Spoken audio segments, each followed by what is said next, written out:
it's Lindsay. Welcome back to The Wandering Reader. Today I'm going to be doing a review of The Nightingale by Kristin. I first heard about this book on Reagan's channel from Paris Project and was really intrigued by it. So I finally picked myself a copy of this up last year, and I got around to reading it a few weeks ago now, and I absolutely loved it. This tells the story of two sisters called Vianne and Isabelle who live in France at the outbreak of the Second World War. The two sisters are very different. One's kind of really outgoing and rebellious, while the other one kind of is a follower of the rules, I suppose you might say. And this follows their stories as World War II breaks out. Isabelle is living with her father in Paris, and Vianne is living in the French countryside.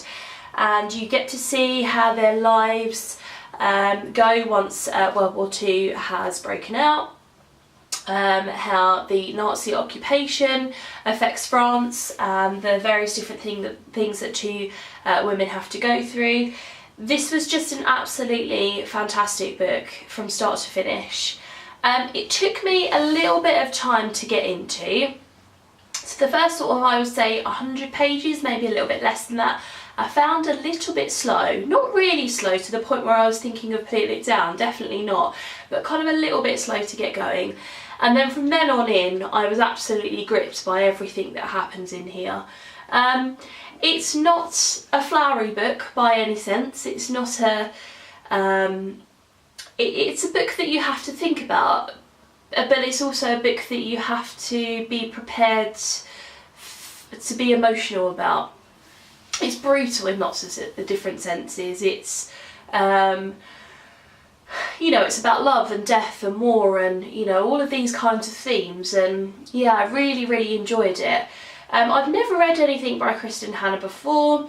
She looks like she's quite a prolific writer. If I just flick to the beginning, she's got like a whole list of books here, and I'd be really interested to pick up something else of hers because I really like her writing style. The characters were really well developed.